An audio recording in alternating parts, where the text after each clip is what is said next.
folklore from history. It's not true that I've been here through it all. Um, so if anybody's here looking for their walk jog for fitness class or quantitative analysis Zoom course, you're in the wrong place, and go figure out your schedule. All right. I want to say this. I'm going to leave out a lot of people. I'm going to leave out many more people that I'm going to talk about. New Mexico Highlands University has been around for over 100 years. We've had athletics for over 100 years, and there's no way that I could possibly talk about all the greats, all the legends. If I leave someone out who somebody thinks, oh, you should have talked about him or her, all I can do is apologize.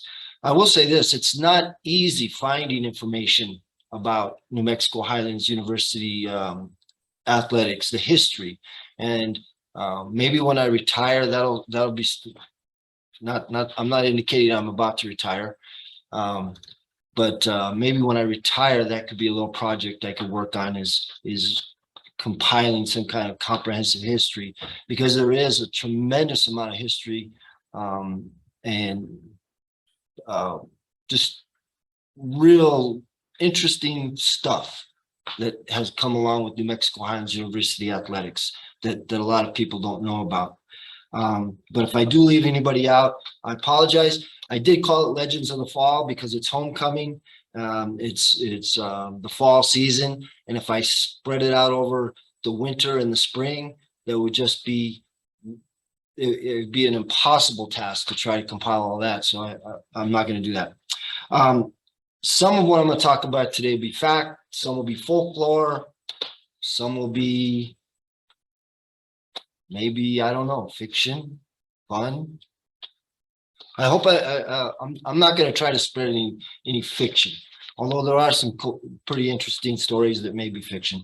I want to start with the two legends, though, that we lost in the last year, and that's Jim Marshall and Mickey Reeves. And I know that we had some remembrances of Coach Marshall. A lot of you know Jim Marshall, coach of the 1967 NAI baseball championship team, served as a professor, instructor, longtime athletic director, and we did lose him September of last year, and certainly a legend that we'll always remember. I have my office here, and they recently put a bench right down below the stairs leading to my office that has his name on it. So if you're around campus and you stroll by there, you'll see that that bench is there.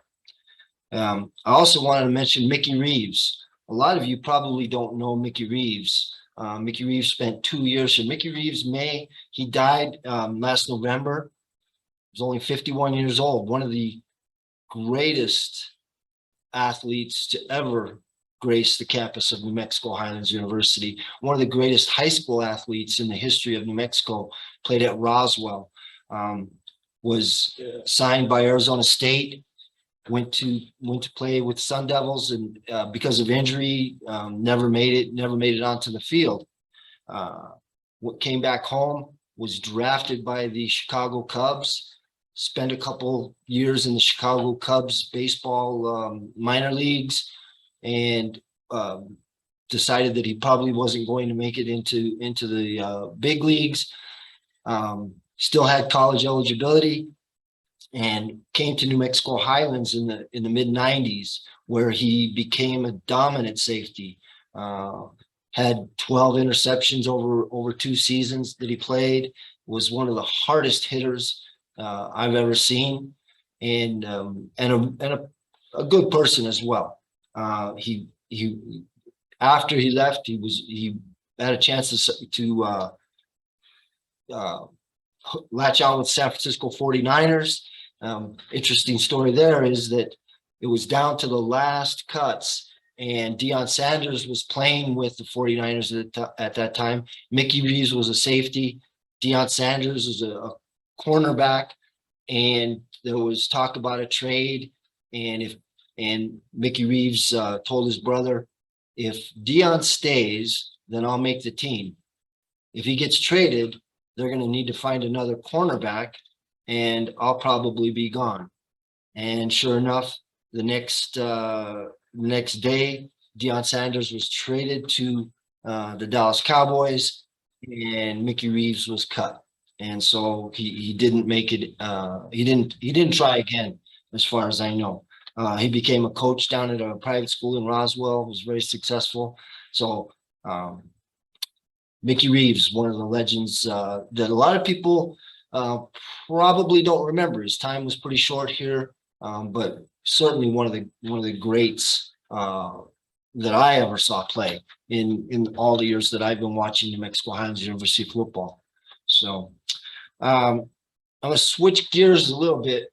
I'm going to go back to last year. I talked about coming to New Mexico Highlands. I came here in the fall of '77, and I want to talk a little bit about a guy who came with me by the name of Mike Glassman. Mike never got on the football field for New Mexico Highlands. He did wrestle for Highlands, but I want to tell a story about the time during homecoming. So homecoming 1977 would have been 45 years ago. Some of you may know the little two-story apartments that are on University. If you're old enough to remember, there used to be a Safeway supermarket there. So right behind Safeway, the Bartones, right? You may, if you were a student here and you're looking for some place to rent, you might have rented one of those apartments. In the fall of '77, I saw Mike Glassman carry 2 full kegs of beer up 2 flights of stairs to the headquarters for a homecoming party. Now, think about how much a keg of beer weighs, and think about a guy putting one on each shoulder, carrying him up the stairs to the party. Pretty incredible. Mike was and still is very, very strong. Now, there were only about 10 people there, but over the years, I've probably met 50 who claim to have witnessed Mike carrying those kegs up those stairs. I'm not even sure they were both full. But I have met a lot of people who say that Mike Glassman carried 2 full kegs of beer on his shoulders up the flight of stairs to the second floor. The party spread to the entire apartment complex. I'm not sure, and some people, if you talk to them about this, will tell you that Mike may or may not have thrown somebody through the first story window later on that evening. The window may or may not have been open, but that's folklore, right? So I don't know what's fact and what's folklore. Mike Glassman, fall of 1977. So if you're listening to this talk, we are during homecoming, and so homecoming tends to revolve around football. So I'm going to talk a little about football and try to get some other sports in here as well. I'm asked, not often, but occasionally I'm asked about the name of the football stadium. Now, today, now the football stadium, of course, has been renamed to Leveo and Patricia Sanchez Family Stadium in honor of a great contribution made by the Sanchez family recently. But for a lot of us who've been here a long time or who were here even before me, the stadium may always be remembered as Perkins Stadium or the Perk. And so people ask me occasionally, where did Perkins Stadium get its name? And I've always known the story, but I soften it a bit. I used to tell people that it was named after Ivan Perkins, who was a freshman player who was struck by lightning during a practice. The truth is a little more gruesome, and I'm not trying to start off anybody's week with a sad story, but I'm going to tell you the truth because this is facts and folklore. So the folklore was the lightning. The truth is that in September of 1937, first day of practice, coach sent the players out to just loosen up, do some drills, no pads, helmets or anything. And they were just instructed to basically meet each other. Before the coaching staff got out to the field, Ivan Perkins had gotten involved with a little game of just throwing the ball around and collided with another player. And he fell dead on the field, I'm sorry to say. And that player, Ivan Perkins, who was a freshman from Texas, is who Perkins Stadium was shortly thereafter named after. So that's how Perkins Stadium got its name. A player who was injured and died during practice, September of 1937. I'm sorry if that's a sad story, but now you know how Perkins Stadium got its name. You know, and the perk, that's what I would call it. You know, Perkins Stadium has seen a lot of really great teams. You know, we had undefeated teams in 67 and 68, led by greats who I'm not going to talk about too much today. Carl Garrett and Jim Fortner on the defensive end, Larry Kelly, the great kicker. Grady Harold was the quarterback of that undefeated team. And most people think that 67 team was the first regular season undefeated team in the history of New Mexico Highlands University. The truth is, you got to go back way before that, back to 1901. 1901. Now, in 1901, New Mexico Highlands University was not New Mexico Highlands University, it was New Mexico Normal. We had just become an institution of higher education, and Edgar Hewitt was the first president. Now, Edgar Hewitt was an academic guy. He was he had a lot of friends in the Ivy League, and of course, the Ivy League had been playing football for some time, and so he fancied himself an Ivy League academic, but he also wanted to get a little bragging rights with his friends back east, so he decided to start a football team. And in 1901, the New Mexico Normal team went undefeated, 5-0. And their final game was against the University of New Mexico. Although at the time, I don't think UNM was called UNM, it was called Territorial University or something. I'm going to read a little bit. So I'm going to apologize, but I'm going to read a little story about that game. All right, just so you can get a view of it. Let me see if I can find it. All right, so it says, this is from 1901 November. This is the Albuquerque paper. And it says, last Saturday afternoon, the football team of the Territorial University visited Las Vegas and played a fine game of football with the champion Normal University team. The Normals, they weren't the Cowboys. The Normals won the game by fine playing, being heavier and more experienced in the intricacies of the popular game. The University boys soon saw that they were outclassed, but closely contested the game to the finish. Their opponents and the spectators were so well pleased with the gentlemanly and gritty qualities of the visitors that they insisted upon Captain Yacht's team spending the night and remaining over. A grand reception was held for them in the hall of the Normal University, where speeches were made and a program of music and good cheer made the boys forget the sting of defeat. On Saturday afternoon, Professor Tite was compelled to return home, and he requested to the editor of the Citizen to remain and exercise a fatherly care over the students. I'm going to go on. Let's see here. Professor Hewitt, who was apparently not only the president of the university, but the coach, Professor Hewitt and the Normal boys left nothing undone to make their guests have a joyous visit. Only one accident occurred to mar the happy occasion. Gleckner, one of the best players of the university team, had his left knee severely bruised and sprained.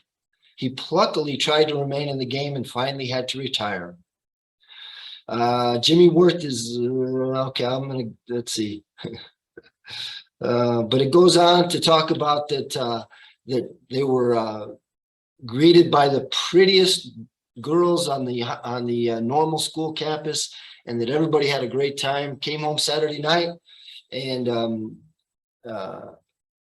the university requests that to the citizen to thank the Normal University team and the people of Las Vegas for the many courtesies received. So there you have the there you have the story of 1901. It was a 32 to nothing victory for New Mexico Highlands over UNM. Maybe the last time that we defeated UNM in football.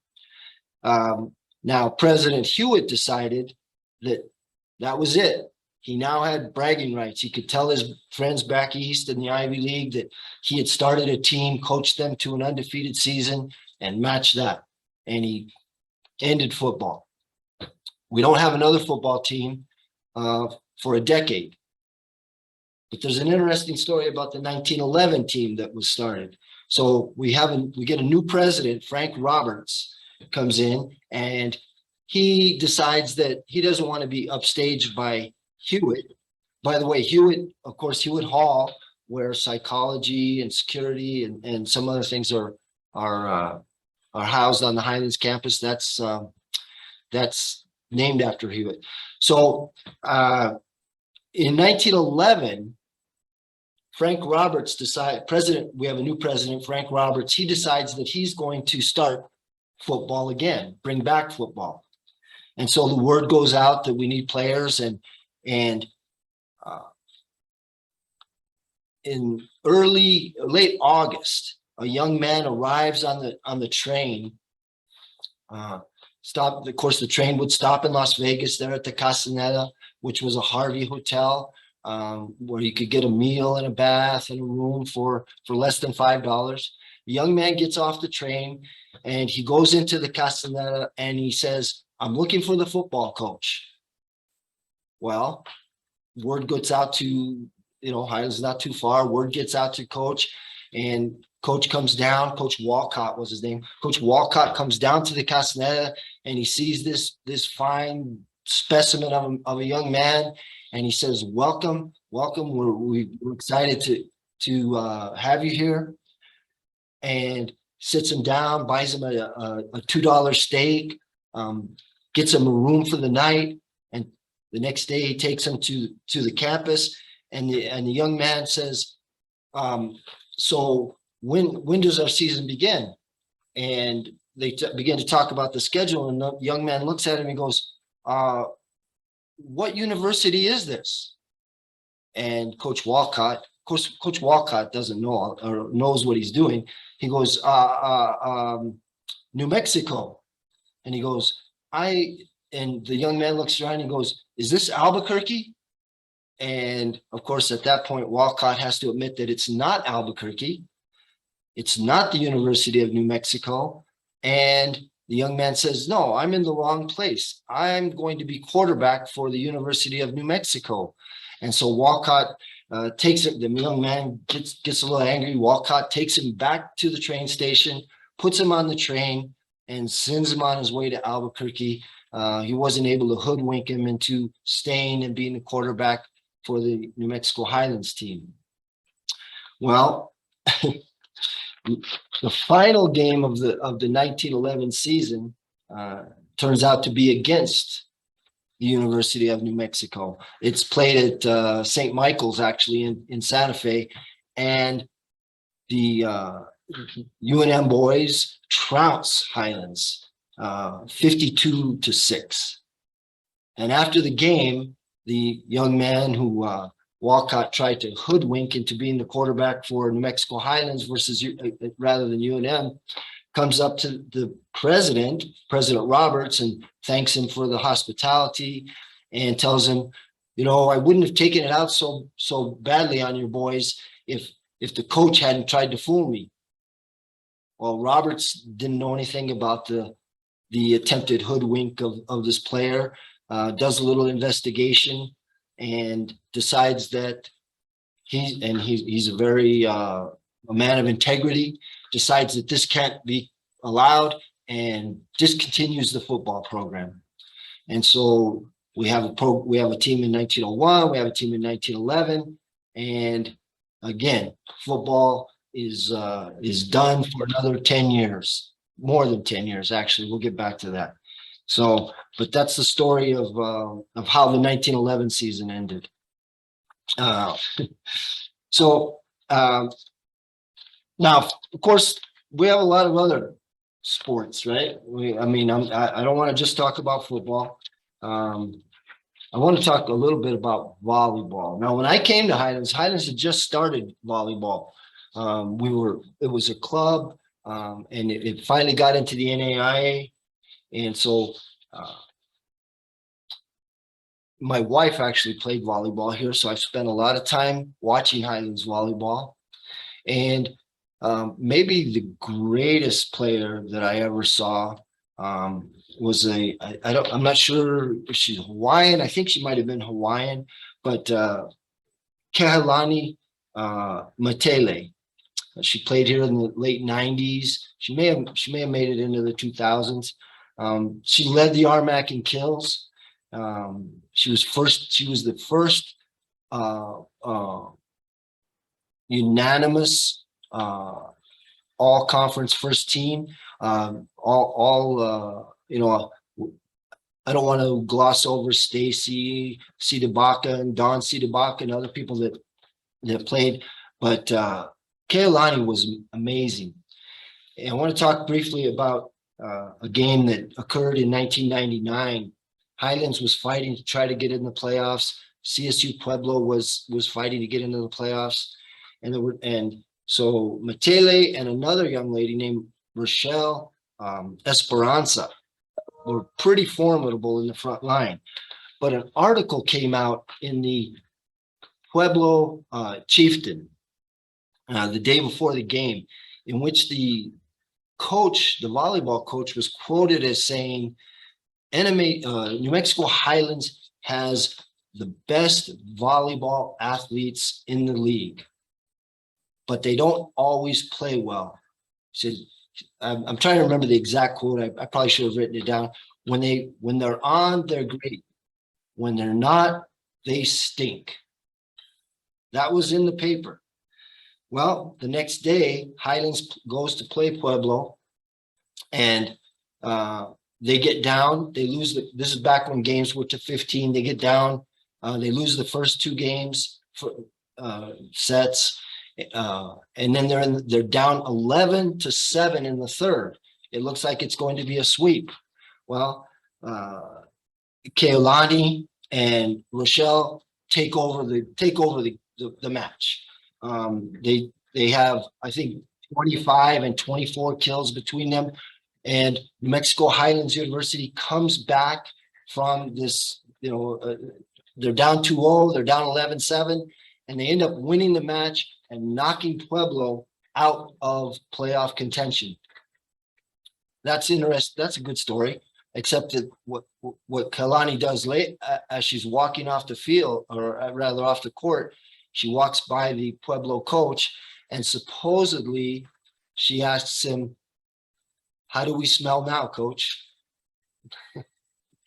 So a little bit of volleyball folklore. Now I am the cross country coach, right? So I do need to talk a little bit about cross country. And so I'm often asked, well, I'm not often asked, people don't care that much about cross country, but occasionally I will get asked, if I had a Mount Rushmore of cross country, who would I put on it? And that's a really, really tough thing, because we've had some really great athletes here, great runners before me, during my time, of course, during the 80s. Robert Yada, George Chavez, both All-Americans, both will be in the Hall of Fame. During the 80s, many greats. Ben Sandoval is in the Hall of Fame. Gideon Matumbo. Some of you may not remember Gideon Matumbo, or may never have heard that name. He's actually the only HU athlete to make the Olympic Games. He was from Swaziland. He ran the marathon for Swaziland in the Olympics. Of course, Ron Maestas, who was the great coach, recently got into the New Mexico Hall of Fame, Sports Hall of Fame. was supposed to go to watch the Olympic Games, but because of different visa problems and things, he wasn't able to go to the Olympics to watch Gideon run. So they have those guys. Then going through the 90s, you have Waylon Wade, who was a runner-up in the RMAC. Just a lot of really good athletes. I want to focus on one, because this has to be part of NMHU folklore, and that's Collins Karuri. Collins is a young man from Kenya who came here in 2015 and was an All-American. Probably should have won nationals. This probably, except that in the 2 weeks leading up to nationals, I got sick. I got a cold, and we would travel out together. Collins and I would travel out together to practice because he was the only one going to nationals that year. And I should have just let him run on his own, but I didn't. And so we would be confined in the vehicle together, driving out to our training places, San Ignacio, Las Despensas. So we're driving to Joplin, and we stop in Amarillo for gas and some food, and I hear Collins cough. And this is Wednesday, the race is on Saturday, and I hope it's just a single cough, but no, as the trip goes on, Collins is coughing more and more, and he had beaten the guy who ends up getting fifth at nationals. He had beaten him by over a minute a month earlier. Collins ends up, I think, 11th at the national championship. 5,000 meters into the race, he and the eventual winner are together. I'm standing there. I see them kind of go together. I later learned from Collins that the young man was another Kenyan from Shorter University in Georgia. Tells him in Swahili, he tells him, "These guys are done. Let's go." And Collins points to his chest. I saw Collins point to his chest during the race, and Collins tells him, "I can't. You go." That man went on to win. So Collins did the best he could to hang on, even with the chest cold that I gave him, and was All-American. Well, let's fast forward 2 years, and Collins is in great shape, preparing for his senior season, and he runs in the Las Vegas Fiesta 10K, and I'm waiting at the finish line, and I have a pretty good idea of how fast Collins can run, and he's not coming. He's not coming. And I'm saying, and I know Collins is in good shape. And Dave Kavanaugh, who was a reporter, sports reporter at the time for the Las Vegas Optic, comes down, and he tells me, "Coach, Collins fell. He's on the ground, and up by the Allsups." So I'm in flip-flops, but I run down there, and I get there just in time to see them loading Collins into an ambulance. And I asked the EMT, "What's wrong?" And she tells me he broke his femur. And I look at her and I say, "He broke his femur? I said, "Are you a doctor? How do you know he broke his femur?" And she tells me, "Because it's sticking out of his thigh." And so Collins did break his femur. He didn't fall and hit anything. It just simply snapped. We go to the emergency room. And this is how tough this young man is. His femur is sticking out of his thigh. The emergency room attending doctor asks him, "Young man, on a scale of 1 to 10, what is your pain?" And Collins tells him 6. 6. His femur is sticking out of his thigh. They're trying to figure out what the heck to do, and he tells him it's a 6. Well, Collins does spend almost a year on crutches. He's in a cast up to his hip, but he tells me he wants to come back. He spends a year and a half rehabbing. Spends another 6 months starting to train, just jogging, just really learning to run again. And he's ready to go in the fall of in the summer of 2020, 2021. And of course, COVID hits. He's unable to compete. And I tell him, Collins, I don't know if you want to spend another year trying to come back, but he does. He spends another entire year training, comes back. Last year, he ran amazing. Just the grit, the fortitude. We should have gone to nationals. I'm not going to get into why the algorithm of why our team didn't make it, but Collins did everything he could to get that team back to nationals last fall. He's now working on his second master's degree here at Highlands, and just a great young man. If you ever run into him around campus, or he works out at the golf course, and but I consider Collins to be the ultimate in grit, fortitude, and representative of New Mexico Highlands University athletics, and especially cross country. So I'm going to switch over to soccer, and I want to talk briefly about somebody who I admired when she played here. That's Big Mac. I don't know, her name's Michaela Dorman.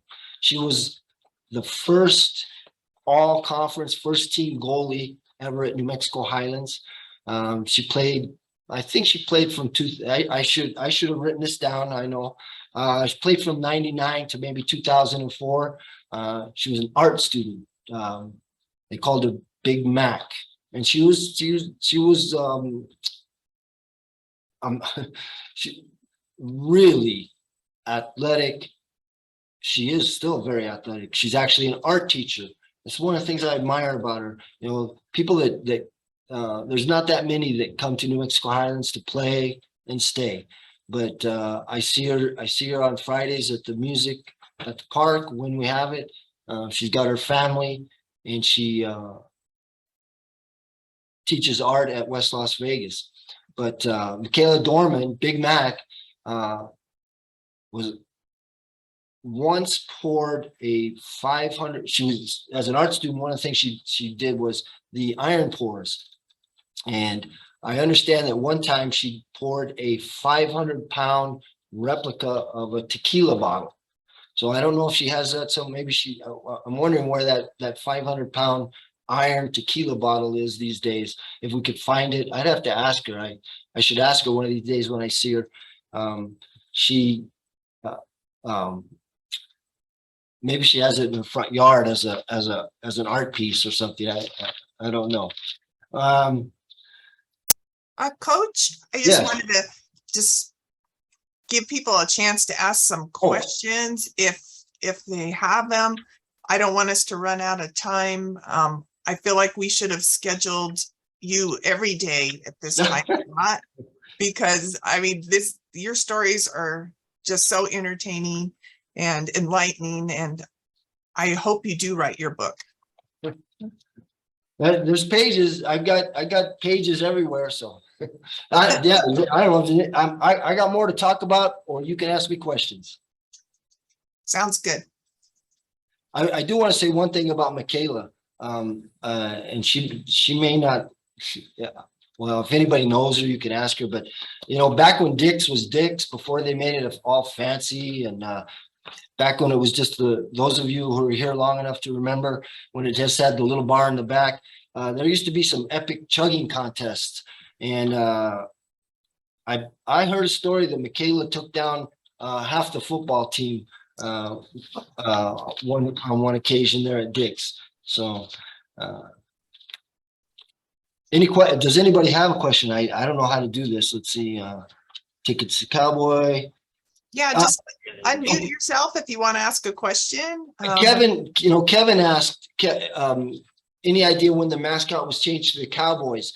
1923, Kevin. Wow. 1923, the mascot was changed to the Cowboys, and I know that there are some people now that are trying to. I'm not going to get into that. Trying to change it and stuff, but 1923, there was a vote held among the students.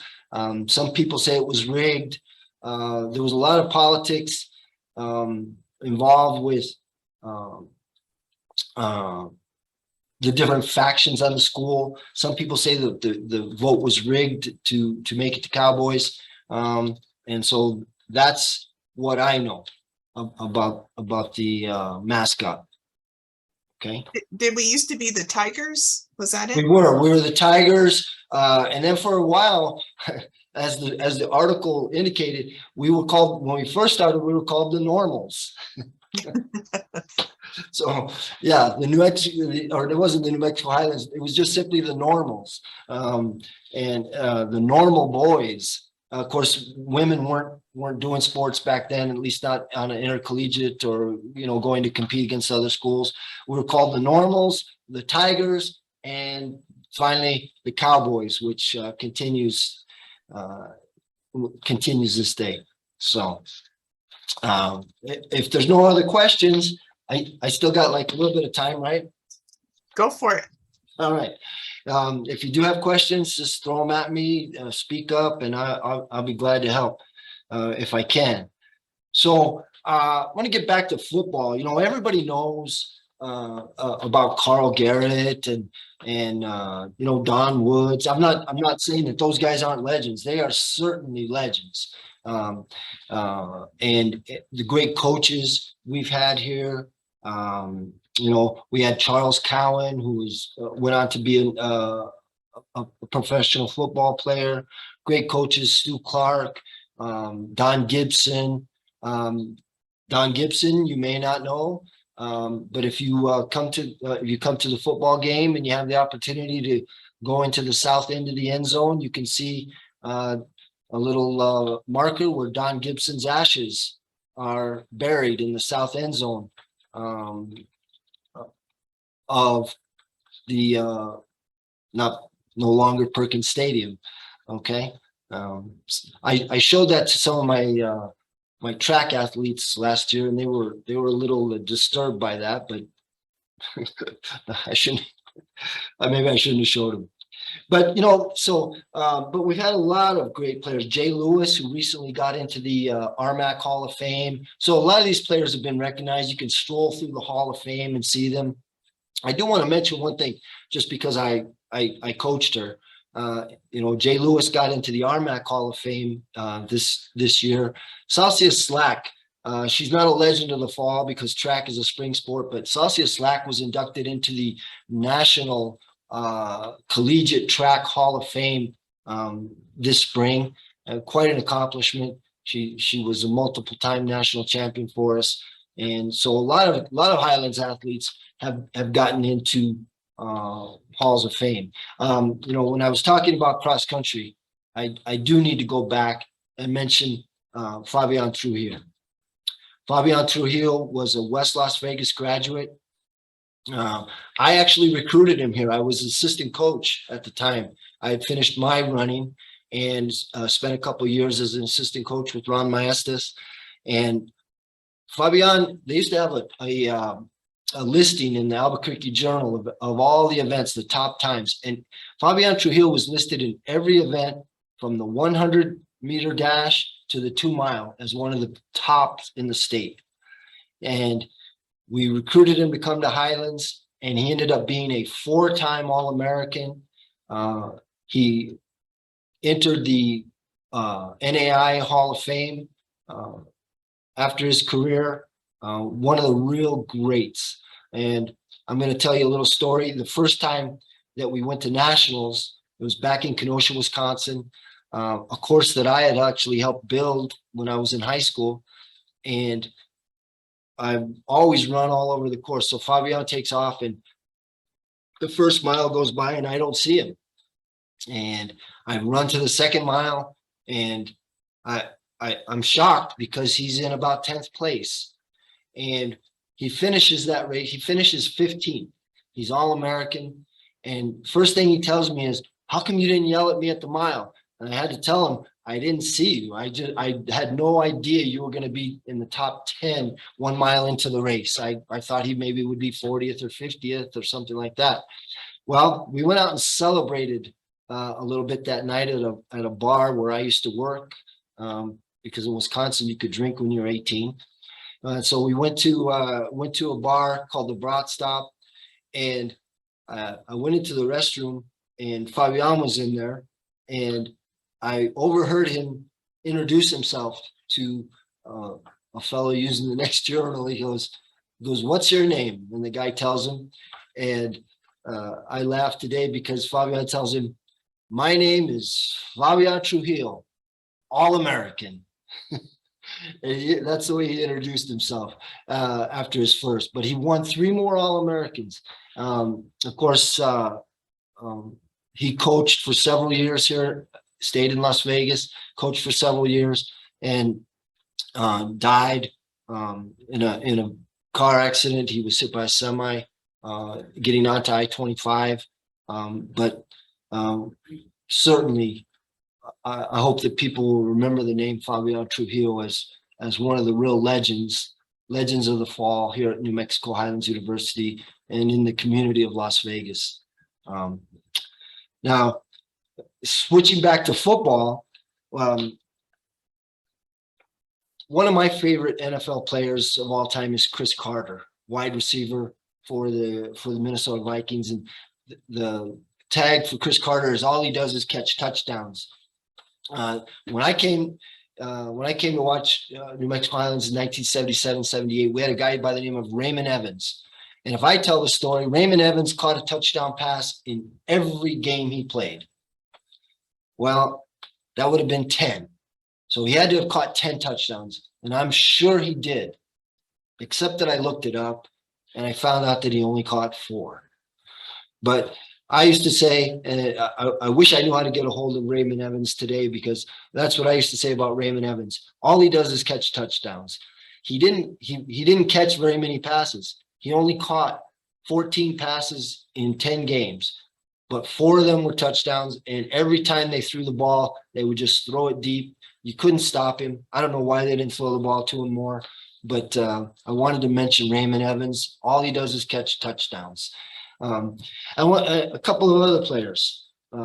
Tim Size. Do you know Tim Size, Julie? I do. Yes, he's married to one of my best friends, Leah. Well, yeah, that's what I thought. Well, we got to work on getting Tim Size into the Hall of Fame. All right. I'm gonna leave it up to you to nominate him, because Tim Size back in the 80s, he was one of the great kickers, but he also played safety. He led the team in interceptions 2 seasons in a row. He also kicked one of the longest field goal in the history of New Mexico Highlands, 58 yards. If you look at the NAIA record book, you'll see him in there as the second. He has the second best percentage of made field goals in the history of the NAIA, which is the organization that we played in prior to joining the NCAA. So Tim Size, when I thought back to Tim, I was like, why is he not in the Hall of Fame? So we got to get him in the Hall of Fame. All right. And your friend Leah, that's his wife, right? Right.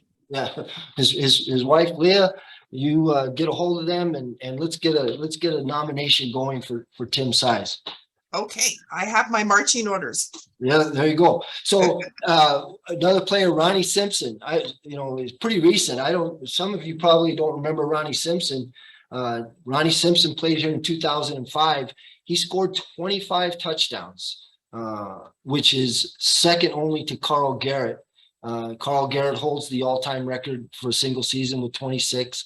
Ronnie Simpson had 25. Ronnie Simpson went on to play indoor football professionally. Was actually the American indoor football when it first got going. He was the Rookie of the Year in 2009. He tried to make it in the Canadian Football League a couple of times, didn't quite do it. But one of the most exciting, electric players that you ever want to see.